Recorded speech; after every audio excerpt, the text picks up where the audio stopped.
Listo, Robert.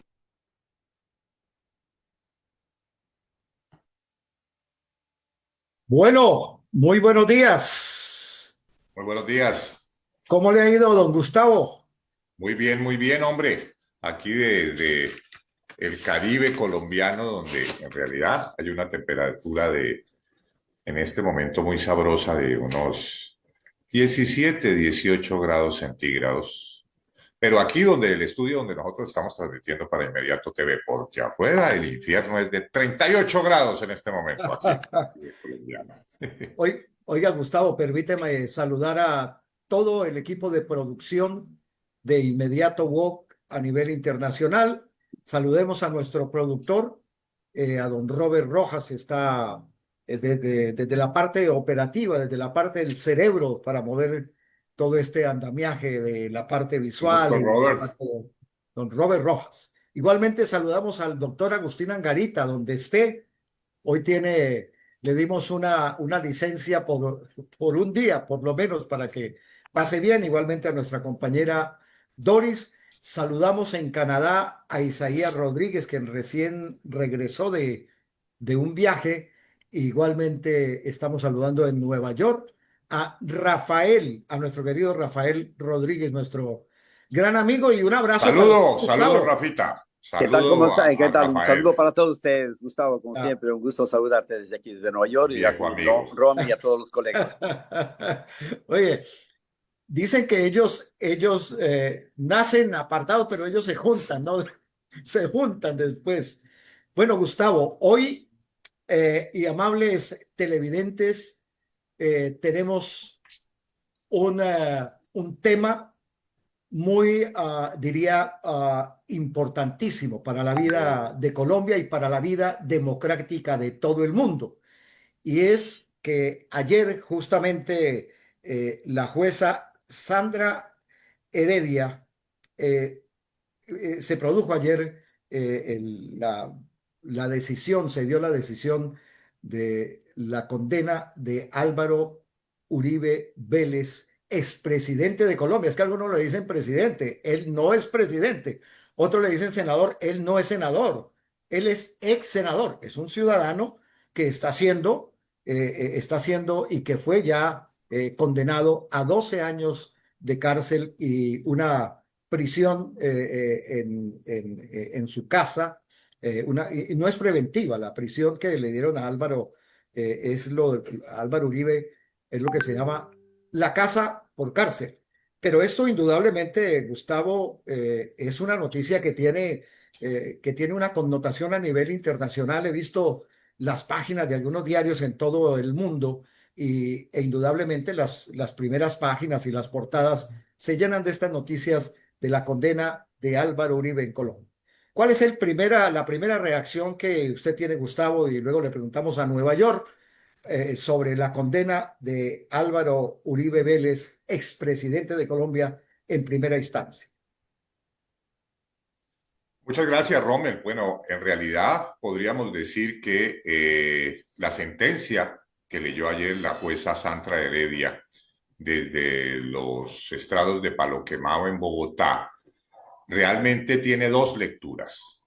Una lectura que es la que se hace internamente en Colombia y que tiene que ver específicamente con el desempeño de los sistemas legales, de la jueza en general y de todo el sistema jurídico y de la justicia en general, porque fue un juicio que demoró 13 años, fue un juicio en donde se le pusieron todo tipo de trabas legales y fue un juicio que lo televisaron y transmitieron en directo durante más de 45 días y donde las personas que accedimos y vimos el juicio en directo, vimos realmente un desempeño magistral primero de la fiscal que logró mostrar un caso sólido y también, por supuesto, lo estricta y realmente imparcial que fue el desempeño de la jueza Sandra Heredia.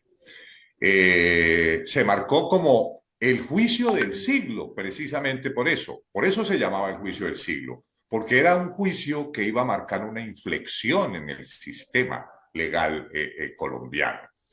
De tal manera que inicialmente esta sentencia,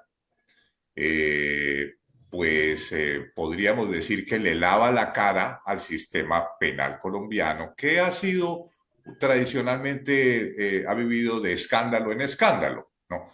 Tenemos el caso del cartel de la toga, tenemos los casos de los magistrados que están detenidos, los magistrados vinculados con el paramilitarismo, en fin. Entonces, esta sentencia de una juez sacada de un sorteo, una juez que no pertenecía a ninguna de las casas tradicionales de abogados, de jueces, pues inicialmente cayó muy bien. Pero en este momento hay una lectura para fuera de Colombia totalmente politizada, a mi manera de ver. El lobby que han ejercido los integrantes del Centro Democrático, especialmente la señora Paloma Valencia, que ella ya confesó que ella fue la que pagó el gran lobby que se hizo especialmente en Washington y que logró el comunicado con Marco Rubio donde descalificó a la juez. La juez fue descalificada y con la descalificación de Marco Rubio, pues inmediatamente vino la descalificación mundial de la juez. No. Internamente, lo que se había hecho con la juez había sido denunciado por la presión que había ejercido, por ejemplo, RCN, el señor Juan Lozano, la señora Vicky Dávila de Semana, habían pues tratado de involucrar a la juez, inclusive entrevistando a los amigos del colegio, amigos de infancia, de niños que decían que ella era revoltosa, entonces la fueron calificando de izquierdista por lo que decían los compañeros del colegio. Parecía una broma, pero la verdad fue que esa estrategia pegó. En este momento vemos que a nivel internacional hay una reacción, es contra la justicia colombiana. Ha logrado, digamos, torcerse esa realidad y ya vemos que la reacción ahorita más inmediata es las marchas que seguramente van a ser multitudinarias en todo el país. Ya está en curso completamente la desinformación, que el juicio fue irregular, amañado, y eso no es lo que ocurrió. Para quienes seguimos el juicio, estuvimos al tanto y vimos cómo se defendió el presidente Uribe, cómo se sonrojó, cómo se asustó y como suelen decir las señoras en Colombia, cómo lo pillaron infraganti al expresidente Uribe. De tal manera de que este tema de la sentencia a Uribe tiene mucho techo largo que cortar. Y ya politizado como está, no hay duda de que pueden los uribistas torcer la sentencia. O sea, ahora en segunda instancia se puede revertir la sentencia. Nada tendría de raro en Colombia esto. Que ahora, y eso puede ocurrir este mismo año, una nueva revisión deje sin efecto la sentencia. Sin embargo, ya podríamos decir, la mancha queda. Ya fue sentenciado Uribe por soborno, se le demostró, a mi manera de ver, de forma contundente, y su fraude procesal. Y si no hubiera sido así, pues el que estaría preso en este momento es Iván Cepeda. Y no es solamente por lo que investigó y la forma como se pronunció la jueza, porque recordemos todos que este juicio lo inició el señor expresidente Uribe cuando fue y acusó a Iván Cepeda de manipular testigos, y fue la Corte Suprema la que no le creyó al expresidente y ordenó que lo investigara. Así que la cosa en este momento con el expresidente Uribe, pues es la papa caliente de un proceso electoral que por demás el día viernes 7 de agosto que se anuncian las marchas uribistas, pues es justamente el día en que Petro cumple 3 años en el gobierno y comienza lo que se llama el último año, lo que llamaba el expresidente López Miquelsen, cuando comienza el sol sobre las espaldas de cualquier gobierno. Oiga, Gustavo, tenemos que ser, diría, un poco respetuosos y también ser rigurosos nosotros como periodistas. Pero hay que decir una cosa, en rigor. Este juicio es la muestra bien clara de la separación de poderes que todavía hay en Colombia. Y aquí específicamente el tema del poder de la rama judicial, de la justicia en Colombia. Porque eh, esta es una muestra muy clara y este juicio ha sido excesivamente promocionado por todo el mundo. Vea la intervención mediática que hay en este momento. Los medios de todo el mundo están titulando, los que todavía hacen ediciones físicas, han corrido montones de tinta de todos los colores, diferentes posiciones, de tal manera que sí demuestra este juicio una separación de poderes y le da una garantía, es una garantía de que en Colombia existe la justicia, más allá de lo que pueda pasar de aquí hacia allá en la segunda instancia. El expresidente Uribe puede, puede no reversarlo, porque él no reversa, él no es el dueño de la justicia, pero en segunda instancia, si hay los argumentos necesarios y suficientes, pues habría que rever la conceptualización de este juicio que indudablemente tiene a todo el mundo en vilo. Vamos a hablar con Rafael en Nueva York, a ver cuál es la visión que se tiene desde los Estados Unidos, porque para dar ingreso a este diálogo con Rafael, hay que decir que los Estados Unidos está participando muy entre bambalinas, muy entre cortinas también de este juicio del siglo, porque Trump ha anunciado nuevas medidas arancelarias para Colombia. No dice directamente por la condena de Uribe, pero sí algunos senadores de los Estados Unidos están en contra de estos procedimientos, así como lo estuvieron con Bolsonaro hace 8 días en Brasil. ¿Cuál es su posición, Rafa?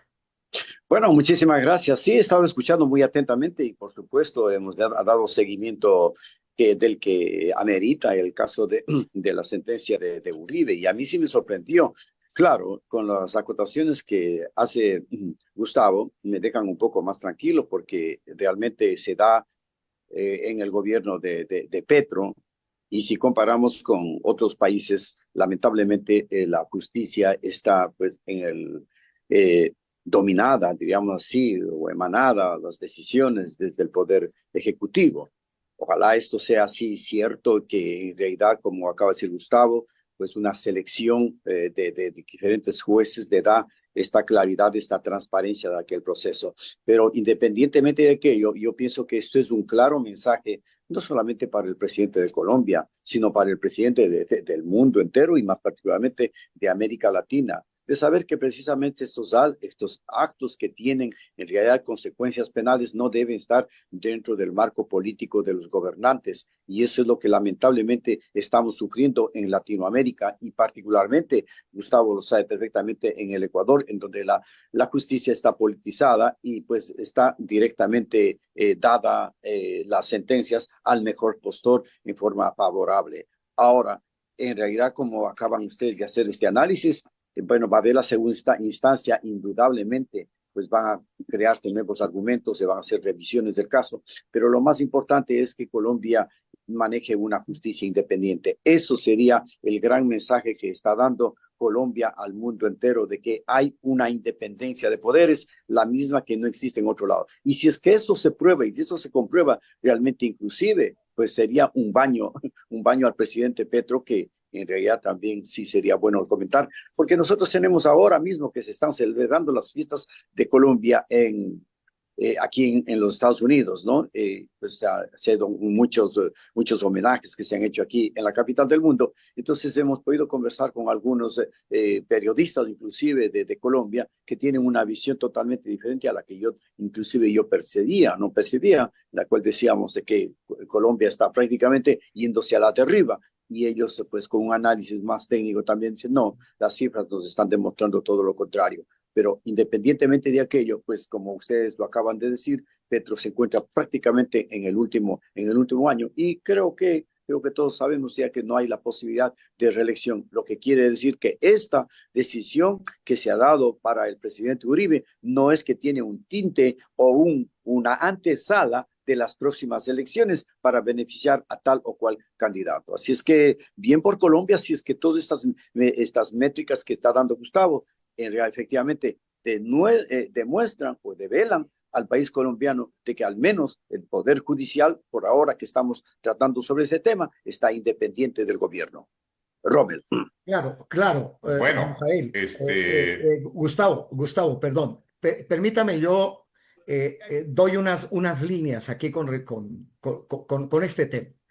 Uno es, en primer lugar, que no debemos ser tan alegres ni alegrarnos de lo que está pasando. Dejemos que la justicia opere, basados en el concepto de que democracia no es ir a votar. Mentira, eso es mentira. Democracia significa los, la división de poderes en cada país y la independencia de cada poder para tomar sus decisiones en el caso que sea. Democracia también es poner el Estado al servicio de la ciudadanía, de los individuos que finalmente son los que valen. Es decir, la democracia no es ir a votar, no, este país sí es demócrata porque vamos a votar. No, no, democracia es que el gobierno y el Estado cumpla con las deudas históricas que ha mantenido en salud, en educación, en la economía, en trabajo. Esa es la democracia. Y estamos viendo que Colombia está mostrando que sí hay unas instituciones sólidas y que sí podríamos decir que es una democracia. Así haya un presidente guerrillero en el poder. Eso demostró que había una democracia y una solidez en los poderes colombianos. Así que, Gustavo, no sé, ¿usted tenía algún aporte con respecto a este tema que es tan importante? bueno, sí, realmente el caso Uribe deja una autonomía de la justicia colombiana, un fallo que, digamos, se considera que es un punto de inflexión en la justicia colombiana, porque, como bien lo ha reseñado la prensa mundial, es la primera vez que se juzga a un expresidente de la República en Colombia, acostumbrados realmente todos los expresidentes a siempre pasar impunes, entre estos Uribe. Y este caso, que no tiene nada que ver con el gobierno de Uribe, porque son de hechos que ocurrieron después del gobierno de Uribe, cuando a él se le hizo, pues ha dejado ya unas definitivamente reacciones políticas. La primera de ellas es la de Iván Cepeda, que Iván Cepeda es podríamos decir, él es más ganador que la fiscal o que la misma juez, porque él fue el que denunció a Uribe. Iván Cepeda en este momento puede comenzar a perfilarse como candidato presidencial. Iván Cepeda no participó en el gobierno de Petro precisamente porque Petro no lo quiso involucrar en su gobierno porque estaba llevando este juicio con Uribe, entonces para no involucrar en el gobierno. Tiene reacciones políticas este caso también y muy serias para el presidente Petro, porque al presidente Petro y al gobierno se le está acusando de favoritismo de parte del propio expresidente Uribe, que horas antes de que fuera sentenciado en firme y ordenada la prisión domiciliaria, pues le puso una demanda al presidente Petro por calumnia y acoso. ¿Mm? Eh, senador Cepeda, hijo de Manuel Cepeda, director del Partido Comunista, que fue asesinado por los paramilitares, podríamos decir, el que sacó adelante este juicio, comentaba que realmente era la arrogancia del expresidente Uribe la que lo había llevado a la situación actual. La arrogancia de que no quería ser juzgado, la arrogancia de siempre calumniar a los demás, tratarlos de terroristas, de comunistas, de delincuentes y de bandidos, ¿ya? Y en este caso no logró hacerlo. Entonces, pues pareciera en ese caso que la sentencia no logró doblar la arrogancia del expresidente Uribe, y lo vimos por la forma como le respondió a Petro, cuando Petro le hizo la sugerencia de que se presentara a la JEP, una sugerencia a mi manera de ver, porque va a ser irrespetuosa, pero bueno, expresidente Uribe le dijo que se fuera y hiciera un examen de toxicología, que descubriera, que explicara las bolsas de dinero que en su campaña, en fin, lo de siempre de Uribe, o sea, no reconocer. Entonces, con los abogados que tiene, con el abogado que tiene, que es un experto en dilatar procesos, ¿no? Entonces, lo que podemos esperar, querido Rommel, es que este caso, en este momento, ya pase a manos de específicamente la justicia, ya en un proceso que puede demorar años, como puede demorar semanas. Pero a mi manera de ver, sí deja unas secuelas políticas graves, tanto para Petro, porque ahorita viene el juicio de Nicolás Petro, y ahí van a los uribistas a estar muy atentos a que Nicolás Petro sea condenado.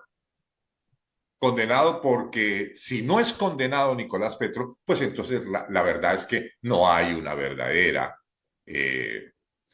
independencia de la justicia. O sea, la justicia está condenando a alguien de la derecha, mientras que alguien de la izquierda no lo condena por ser cercano al presidente Petro, ser el hijo en este caso. O sea que sí tiene consecuencias políticas esta sentencia, este juicio del siglo llamado, ¿no? El juicio del siglo que se ha hecho en Colombia. Y las va a seguir teniendo, porque en las últimas encuestas todavía mantienen a Miguel Uribe Turbay en el primer lugar de las preferencias, y los partes médicos nos indican que probablemente Miguel Uribe Turbay quede incapacitado para las elecciones, no pueda participar en las elecciones por la gravedad de sus lesiones. Entonces, quedan en este momento, pues, las cosas para el uribismo en manos del propio Uribe, de quien en pronto en su mansión, en su gran hacienda, llena de caballos de paso y con maravillosas jardines, en fin, se va a convertir en sitio de peregrinación de los uribistas en estas elecciones. No hay duda que es un hecho electoral completamente que va a influenciar totalmente, y sobre todo el proceso de la derecha, ¿no? Y ya también ha dejado reacciones políticas, porque los candidatos tienen que comenzar a sentarse o a favor del fallo contra Uribe o en contra del fallo de Uribe, ¿no? O Ahora, sea, a Gustavo, favor, entonces, como el caso de Claudia López. ya. Gustavo, también hay que determinar en estos aportes, en estas narrativas, en estos aportes que estamos dando, cuál fue eh, el rol protagonista de la prensa. La prensa en Colombia, que indudablemente sabemos que hay una prensa militante, es una prensa que defiende el poder, es una prensa muy fuerte, muy ácida con sus comentarios, con sus titulares. Pero hay que ver cuál es el rol que protagonizó la prensa colombiana, que también ha sido cuestionada por algunos organismos internacionales de prensa quienes critican y cuestionan el rol protagonista de la prensa como defensora de Álvaro Uribe. Y ellos asumen, ellos dicen que realmente la prensa no debería tomar partido, sino que la prensa debería informar con rigurosidad. Ayer la juez, al iniciar el proceso, dijo que la lectura ya del fallo, de la condena, dijo que ese documento había sido filtrado a algunos medios, inclusive culpó a uno de los hijos de Álvaro Uribe. Eso por un lado. El otro tiene que ver con el rol también protagonista que tiene el pueblo colombiano, porque después de esto va a venir también, no digo una retaliación, porque eso generaría mucha más polarización y más odios, porque Colombia está llena de odio. Colombia está llena de esas pequeñeces, de hablar, de destruir al otro, de acabarlo. Ahí oí una declaración que hacía este abogado, el abogánster que llaman, no sé, de las y Priellas. decía, sí, sí, y decía justamente Gustavo que a los de la izquierda hay que destriparlos. Entonces ahí ve uno el odio en el corazón del pueblo colombiano, un pueblo totalmente polarizado y digo la función y el rol que va a cumplir el pueblo de Colombia, porque también es de un lado y por otro. Antes Colombia tenía 3 o 4% de gente que pensaba de otra manera a como se pensaba, a como pensaba el Estado. Pero ahora hay más, hay como casi el 40% de gente que no está de acuerdo con las políticas de Estado. Quisiera su Bueno, la opinión con verdad, respecto a esto. bueno, la verdad es que el panorama de mediático colombiano eh, es, está en manos de los oligopolios, de los llamados grupos económicos. Dado de que, por ejemplo, medios tan supuestamente democráticos como la radio, en donde en la mayoría de los países de América Latina, pues si hay 2.000 o 3.000 radios en un país, pues hay por lo menos 1.000 dueños, ¿no? Eh, pero en el caso de la radio colombiana, pues son multi-oligopolios que lo manejan los grandes trusts económicos. El caso de Caracol, ciento y pico de emisoras, el caso de RCN, ciento y pico de emisoras, el mismo Todelar, el grupo Olímpica, que manejan una gran cantidad de emisoras y pues obviamente tiene que hacer inversiones multimillonarias en tecnología para crear esos enlaces monumentales, monstruosos, gigantescamente costosos y que hoy en día no tienen audiencia. Entonces, se han volcado a la web todos estos monopolios mediáticos. La televisión colombiana sufre el mismo problema. La televisión colombiana que estaba sujeta por los políticos durante la famosa época de los programadoras, que para usted tener un noticiero tenía que ser hijo de un expresidente de la República, pues pasó a los monopolios de Caracol y de RCN el 80%. De tal manera de que los dos canales privados que tienen el 80% de la audiencia tienen el 90% de la pauta y son de sus empresas vinculadas. Entonces tenemos una radio controlada por los oligopolios, tenemos unos canales de televisión controlados por los oligopolios y tenemos una prensa escrita muy vibrante que ya no circulan los periódicos en Colombia, muy pocos circulan los periódicos en Colombia, pero los medios periodísticos son los que más rápido se han modernizado. Las revistas y los periódicos son los que más rápido se han modernizado. Y ejemplo de ello es la revista Semana, que es uno de los grandes 4 medios en Colombia. Semana, El Tiempo, Caracol y RCN, que podríamos decir son el cuarto poder, el poder de 4 en Colombia, tienen el 80%. Si no fuera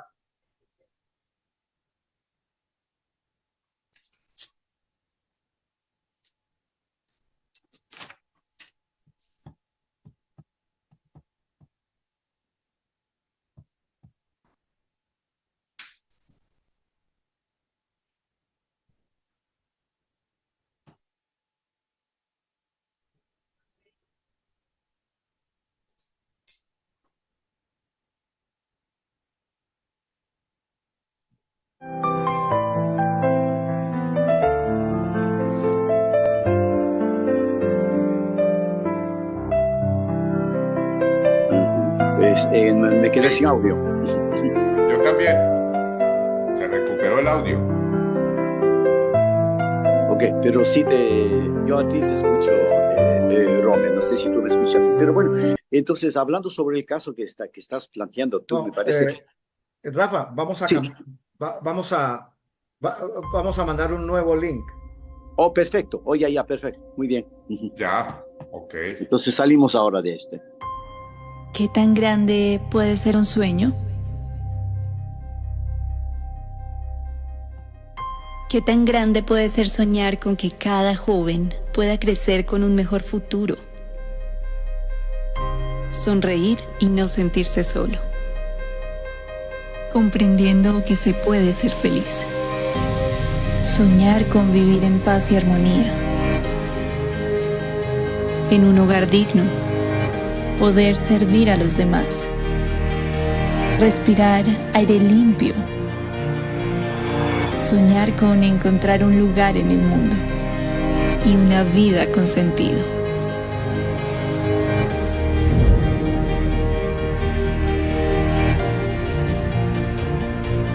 Son los sueños de cada joven, lo que nos mueve en la YMCA desde 1844. Cerca de 60 años en Colombia, buscamos brindar a las personas, en especial a los jóvenes, formación para ser agentes de cambio, que les permita tener la oportunidad de seguir creyendo en sus sueños, tomar acción y alcanzar sus metas, comprometiéndose día a día con la justicia, los derechos humanos, la democracia y la paz en sus comunidades, contribuyendo así a un mundo más justo, inclusivo y equitativo, en donde todos puedan ser respetados y valorados. Gozar de espacios emocionalmente seguros, formativos y ambientalmente sostenibles, donde puedan acceder a formación de calidad y a un trabajo digno para así potenciarse como líderes. En la YMCA creemos firmemente en el poder transformador de los jóvenes, que con cada una de sus acciones le dan vida a nuestro movimiento. Agentes de cambio que generan un efecto multiplicador en la sociedad y en los territorios, siendo luz en su familia, comunidades, país y mundo.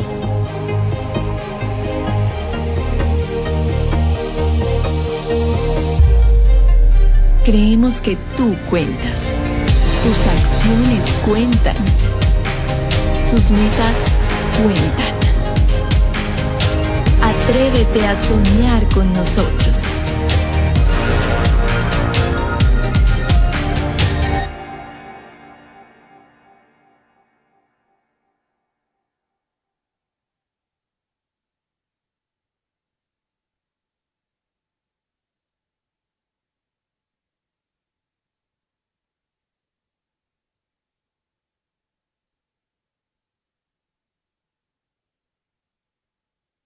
Bueno, retornamos este proceso eh, que finalmente deja la condena al expresidente Uribe a 12 años de prisión y también le dieron prisión casa por cárcel, pues esas son decisiones que toma la jueza en este caso y que tiene que ser confirmada en una segunda instancia por el Tribunal Supremo de Cundinamarca, quienes van a poner en firme ya la sentencia del expresidente Álvaro Uribe Vélez.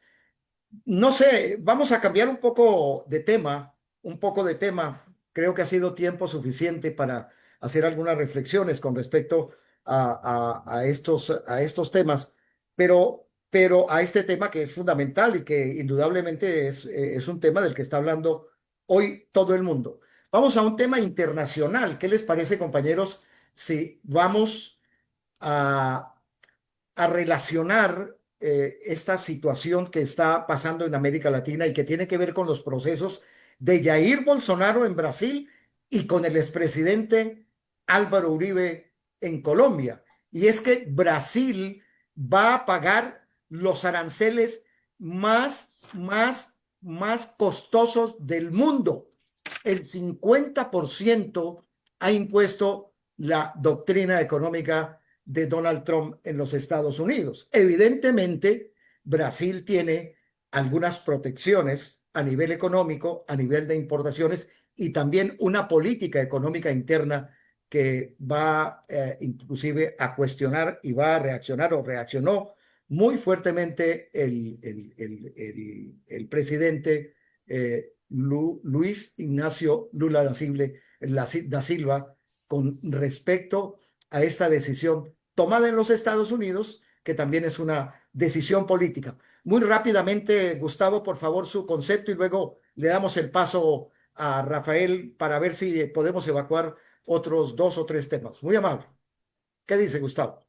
Bueno, la política de Donald Trump al respecto de los aranceles, pues es una política fundamentalmente imperialista que impone un impuesto a las importaciones y regresa, digamos, de nuevo a los Estados Unidos a la época del aislacionismo y sobre todo el proteccionismo económico. Es decir, ¿para qué le pongo yo un 50% de arancel a la industria aeronáutica brasileña, a los productos agrícolas brasileños?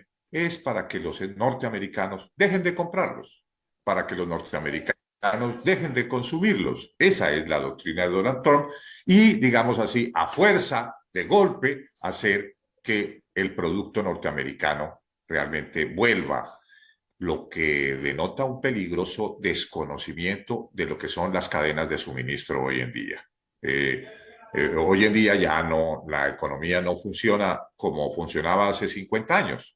Hoy en día un computador tiene componentes de muchas partes del mundo, un teléfono celular tiene componentes de muchas partes del mundo. Entonces, lo que está probablemente provocando estos aranceles es una estanflación, es decir, que no vaya al consumo. En América Latina conocemos muy bien este tema de los aranceles exagerados, proteccionistas, nacionalistas, que hicieron algunos gobiernos militares y todo, porque generalmente generaban una desarborada inflación y generaban un fenómeno que no conocen muy bien los norteamericanos, que es el contrabando. Aquí nosotros sabemos que si no lo consigues por las buenas, pues lo puedes conseguir por las malas, ¿no? En el mercado negro. Entonces, parecería que está empujando a muchos consumidores, especialmente los más pobres, estas políticas a manos de ese lugar, ¿no? Del contrabando. Y porque esa cadena de suministro, realmente con el caso específico de los aranceles a Brasil, pues afecta a algunas industrias muy sensibles y no hay duda que esto constituye una política temporal del gobierno de los Estados Unidos. Por tanto, aquí también hay mucha política, ¿no?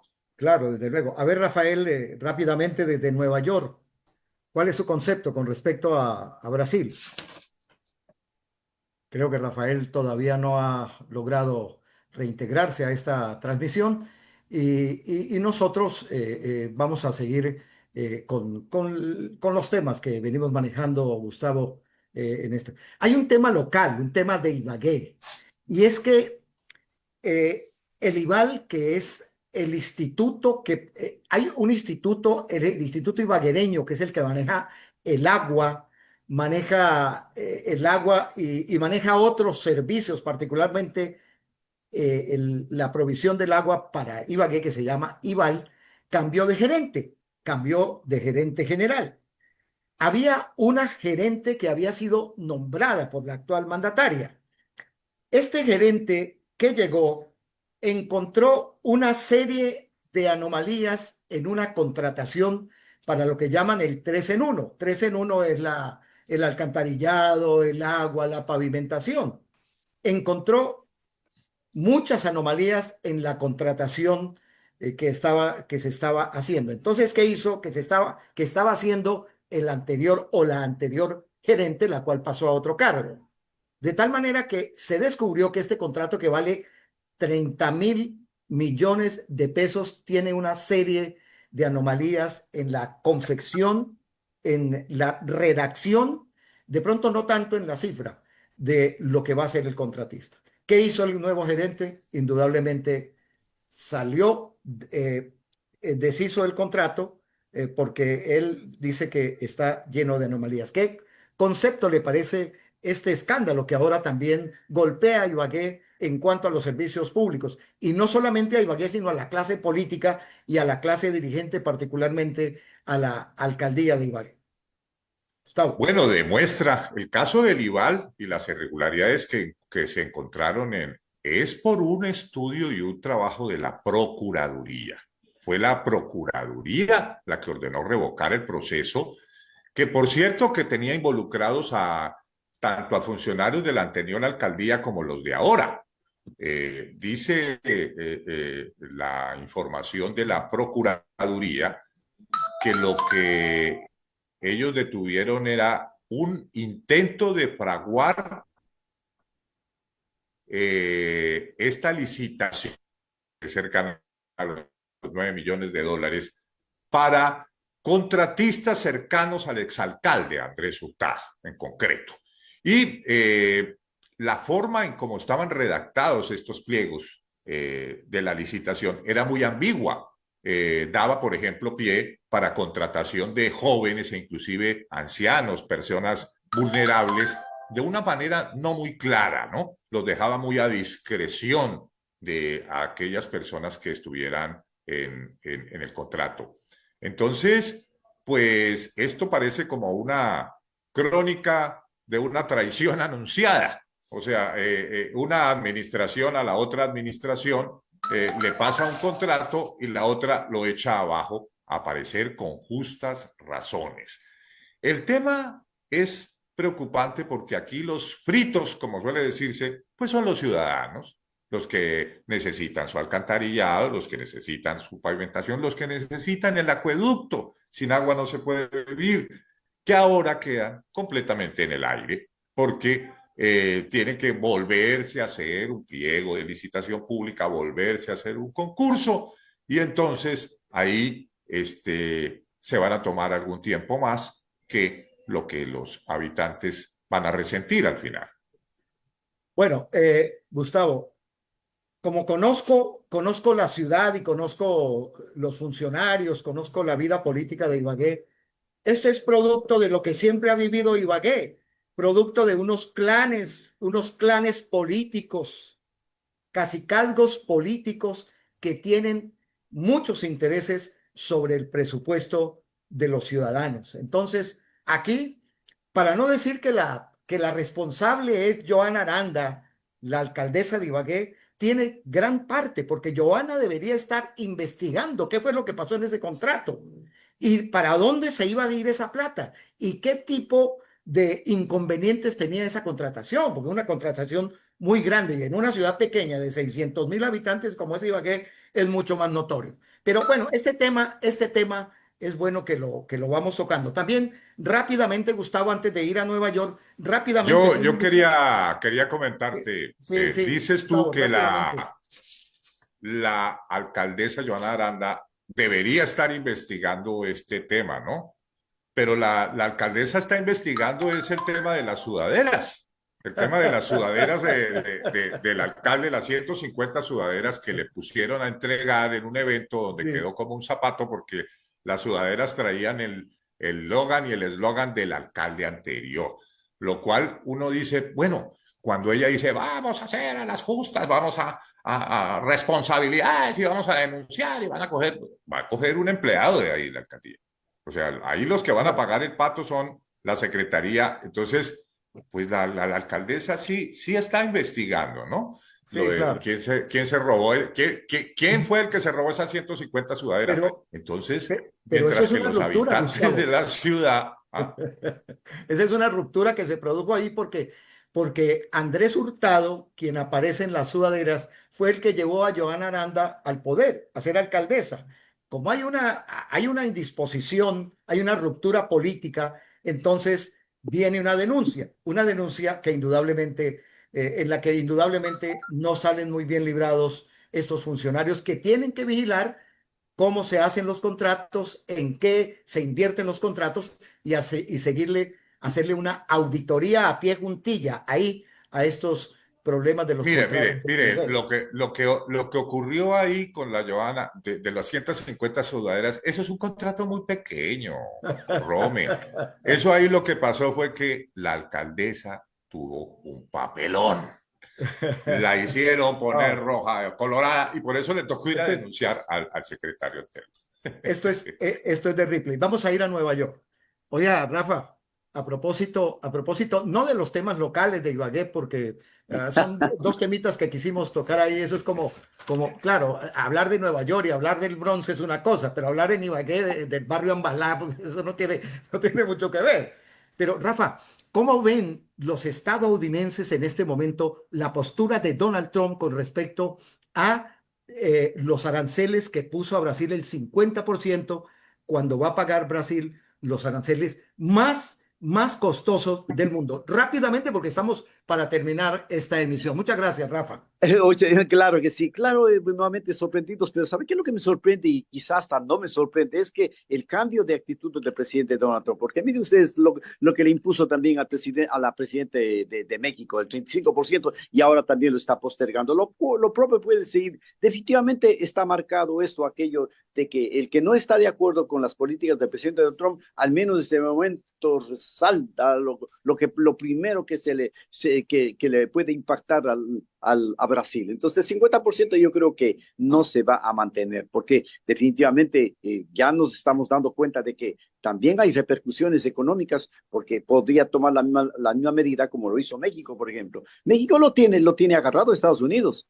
Porque miren ustedes, los aranceles que puso, especialmente en los aguacates, solamente para ir en uno de los productos, le han puesto en jaque mate y le han hecho rever prácticamente la posición del presidente Donald Trump. Yo pienso que eso no se va a mantener, como no ha podido mantener el presidente Donald Trump absolutamente de la forma como él quisiera que se den como él piensa, pero las condiciones de la geopolítica, las condiciones económicas que se están dando en los diferentes países también lo tienen agarrado al presidente Donald Trump. No ha podido hasta aquí salirse como él quisiera. No ha podido salirse con las suyas, como se dice, mi estimado Rommel. Pero antes de que poder terminar esto, también sigue, pues había dentro de estas temáticas hablar la situación grave y crítica por la que están pasando los migrantes. Definitivamente una promesa de campaña, una promesa absurda que no va a poder cumplir. Señores, se dicen que son 11 millones de indocumentados. Y yo pienso que hay mucho más, porque esos serán los que tienen en registros o lo que se aproxima. Esto es muchísimo más. Y de ahí, por ejemplo, solamente México podría tener más de 4 millones. Entonces, hay que ponerse a pensar en esto, porque este señor dice lo primero que se le sale en la mente, que va a deportar. Podrá tener miles y miles de camiones para mandar a los inmigrantes y todavía se van a quedar aquí. Es decir, son cosas, pero lo que sí duele, sí nos sigue doliendo, es la forma indiscriminada que se está haciendo en contra de los migrantes, que debería tener un poco más de compasión. Él quiere que las cosas salgan como él quiere quitar la ciudadanía hasta los hijos de los inmigrantes.